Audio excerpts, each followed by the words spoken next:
Olá, sejam todos bem-vindos a mais um vídeo do canal, onde eu trago para vocês a análise intraday do mini índice diariamente. Então vamos lá para o vídeo. O mercado de hoje, quinta-feira, foi um mercado muito bom de se operar, só que ao mesmo tempo na parte da tarde ele se tornou um pouco complicado, certo? Ontem nós havíamos traçado essa linha, que na verdade já estava de alguns dias atrás. Ela aqui. E o mercado veio respeitando ela como ou suporte ou resistência. O mercado ele abriu em claro sinal de queda. E aqui nesse início de mercado, o que nós poderíamos fazer é somente esperar, certo? Vamos pegar aqui a nossa Fibo, traçar desse fundo para esse topo e esperar. A partir do momento em que ele cruzou essa linha de tendência, deixa eu colorir ela aqui de outra cor, para que fique mais fácil a visualização dela. A partir desse momento em que ele rompeu, quer dizer, essa linha de tendência, nós iríamos esperar um movimento de ou correção, de volta para a linha de tendência, ou de continuidade do movimento, que foi o que se sucedeu posteriormente, certo? Aqui nesse momento, nessa visão, se a gente tivesse só isso aqui, ó, do mercado, deixa eu subir aqui, isso aqui do mercado, o que nós poderíamos fazer, certo? A gente não sabe para onde o mercado vai, correto? A gente poderia se basear na análise técnica justamente dos parâmetros das médias móveis. O que o mercado espelhou aqui para a gente? O mercado espelhou justamente o movimento em que ele ancorou na média de 20, onde tinha uma resistência em cima de tendência, certo? E o candle seguinte foi um candle de ignição, certo? Logo aqui, após esse candle de ignição, nós poderíamos traçar uma entrada de venda, certo? A entrada aqui, nesse candle, no final desse candle, com o... peraí, o olho coçou. Com o stop loss, com o stop acima do pavio, que estava ancorado na 20, certo? Então ele seria praticamente em cima da linha de tendência, certo? Era um movimento que poderia ser voltado, poderia ter sido estopado, só que o mercado respeitou a tendência de queda. Como ele respeitou a tendência de queda, então deu gain, certo? E a partir desse momento aqui, a gente puxa a Fibo para cá, para esse outro fundo relevante. Por quê? Porque ele veio e fez um pequeno movimento de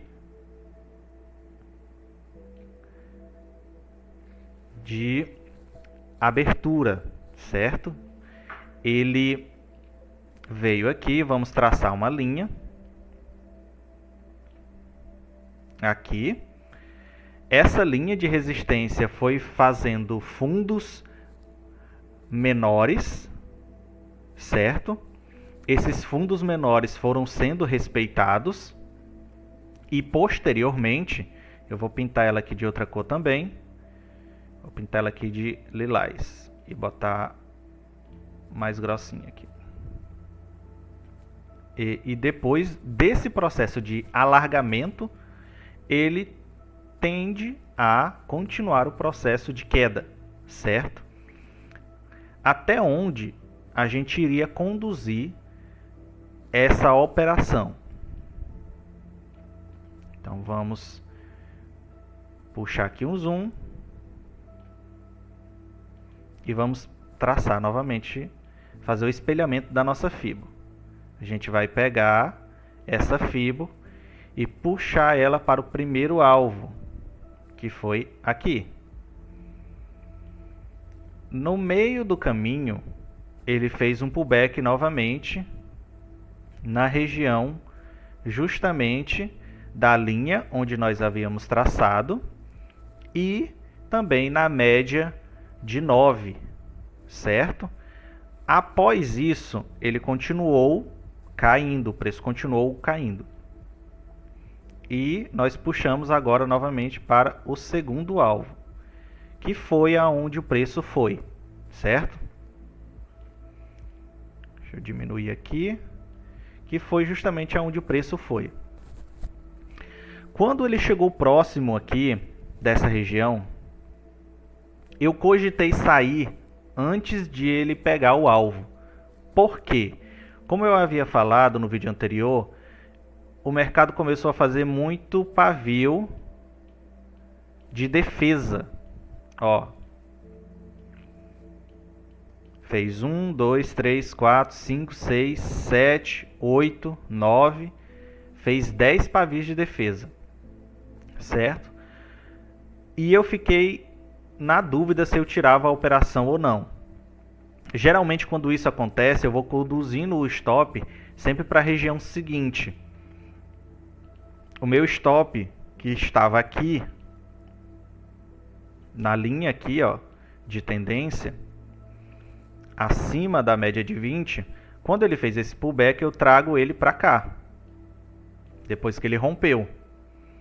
Após isso, eu fiquei esperando ele cruzar a média de 20. Se ele cruzasse a média de 20 sem ter tocado o alvo, o segundo alvo, eu teria saído, certo? Como ele tocou, então eu saí aqui. E após isso, a gente ficou esperando uma nova operação, certo? E essa nova operação demorou um pouco. Aqui nós podemos observar que ele fez um range, porque, como eu sempre falo, horário de almoço. Horário de almoço é um horário que tem pouco volume financeiro. Então o mercado tende a continuar o movimento ou tomar um novo movimento de preço sempre depois do horário de almoço, depois de 1h30 da tarde. Que foi justamente o que aconteceu. Aqui, eu vou apagar aqui essa fibra. Aqui o preço começou a voltar, certo? Só que nós devemos observar o seguinte: o mercado, ele fez um novo topo, que é aqui, e fez um novo fundo, certo? Então nós vamos puxar uma fibra daqui para cá. Certo, nós puxamos agora uma fibo aqui. Agora, o que nós vamos fazer? Nós vamos esperar um momento em que as médias vão se alinhar e a gente pode fazer uma entrada, certo? Depois do horário do almoço, ele fez um canal.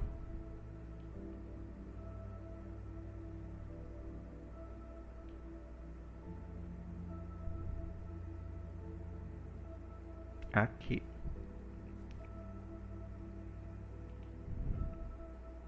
Poderia ser até colocado aqui mais em cima, mas eu vou colocar nesses dois aqui.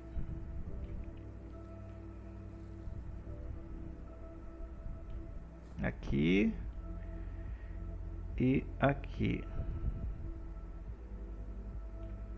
Assim. Ó, ele fez esse canal aqui. Eu vou tirar os parâmetros para ficar mais fácil de visualizar. Aqui, ó. Nós temos a fibra aqui traçada, aonde o preço veio, e começou a lateralização do horário do almoço, e depois o mercado fez um range em tendência de alta, certo? Nesse range em tendência de alta, nós teríamos duas fibos aqui. Nós teríamos essa fibo maior, com o último topo relevante e o último fundo relevante, assim como nós teríamos também a fibo conduzindo os topos e os fundos dos preços, certo? Eu trago a fibo para cá e o outro para cá e vou observando aonde o preço está indo, certo? Depois disso, o preço ele rompeu, fez um falso rompimento, melhor dizendo, ele fez um falso rompimento, aonde ele chegou próximo da região de 61 e voltou para o canal onde ele estava. Quando ele voltou para o canal onde ele estava, ele tocou na 7,6 da Fibo, aqui. Quando ele tocou na 7,6 da Fibo, aonde os preços estavam esticados, as médias estavam alinhadas para cima e a gente estava sem saber o que fazer, a solução aqui seria duas. Primeira, esperar os parâmetros das médias móveis e segundo, fazer uma entrada de risco baseando-se apenas na Fibo, certo? A primeira, como o mercado estava em tendência de alta, o correto seria você entrar comprado bem aqui. Você entraria comprado aqui, o seu stop ficaria aqui no 61 e você conduziria essa operação até o topo do canal, certo? Isso levando em consideração as médias, certo? Depois disso, a gente poderia se basear na entrada aqui, da 7,6. O stop ficaria onde? O stop ficaria aqui, na resistência do canal, e o alvo seria justamente o final do canal. Seria um alvo curto, justamente por ser uma entrada arriscada, certo? Após isso, nós podemos observar que o mercado ele trabalhou na inversão desse canal. Ele fez um canalzinho de alta, depois fez um canalzinho de baixa. Olha aqui. Vocês entenderam? Ele, depois do horário do almoço, ele fez um canal de alta. Levando em consideração a queda que foi durante o dia inteiro, ele corrigiu um pouco o preço que havia caído e depois continuou o processo de queda, fechando inclusive em negativo, fechando negativo. Aqui a gente poderia fazer uma entrada de venda também. Quando ele começou a assumir esse canal de baixa, ele desconsiderou o canal de alta e começou a considerar o canal de baixa, aonde a gente entraria. Como o mercado havia caído e a gente saiu aqui, ó, a gente tinha saído mais ou menos aqui. Aonde a gente iria entrar? A gente iria esperar o mercado cair até onde ele iria cair, porque a gente não sabia até aonde ele iria cair, e voltar para a resistência do canal. Quando ele volta para a resistência do canal, aí sim nós entraríamos vendido. Conduzido até onde? Conduzindo até o final, até o suporte do canal. certo? Ele viria até aqui e depois a gente sairia aqui. Porque como o mercado não tocou aqui, a gente teria saído só um pouco mais embaixo. Teria passado um pouco de calor e saído aqui mais embaixo, certo? Após isso, o mercado fez o movimento de teste da resistência do canal e fechou-se o dia. Eu gostaria de trazer para vocês aqui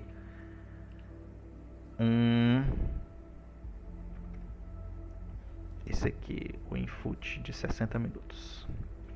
Eu sempre coloco no meu gráfico, eu sempre coloco dois gráficos para que eu opere. Eu coloco o índice, o mini índice do mês para fazer as operações e as minhas marcações eu geralmente faço no input, certo? Que é as minhas marcações de macro, que é as minhas marcações de pressão de preço e tudo mais, certo? E um fato interessante que eu gostaria de mostrar aqui para vocês. O mercado ele estava trabalhando em uma lateralização. Ó, ele estava fazendo essa lateralização desde o mês passado. Aqui ele rompeu, fazendo a duplicação dessa caixa. Aqui ele iniciou uma tendência de alta justamente para romper a caixa. Com isso, ele fez uma tendência de alta onde a gente marcou aquela linha dos vídeos passados em que eu mostrei para vocês, certo? E hoje, exclusivamente hoje, aqui ó, ele volta para o range da caixa, certo? Então, é o que eu sempre falo nos vídeos. É importante você observar o macro para que você opere no micro. É importante você observar aonde o preço pode ir para que você esteja sempre preparado para o que o mercado pode te trazer, certo? Isso não significa que o mercado vai lá, que ele vai cravar lá onde você analisou. Significa que você estudou aquela região e o mercado pode ir lá, certo? É importante ter essas marcações porque você fica preparado para o que pode acontecer. Aqui, por exemplo, deixa eu voltar aqui, ó. Aqui, por exemplo, nesse dia que foi claramente um dia de viés de venda, eu não posso operar este dia completamente enraizado na minha cabeça que será só venda, porque o preço pode uma hora ou outra corrigir e eu preciso estar atento a isso, como foi o que aconteceu aqui, que ele veio corrigir até o 7,6.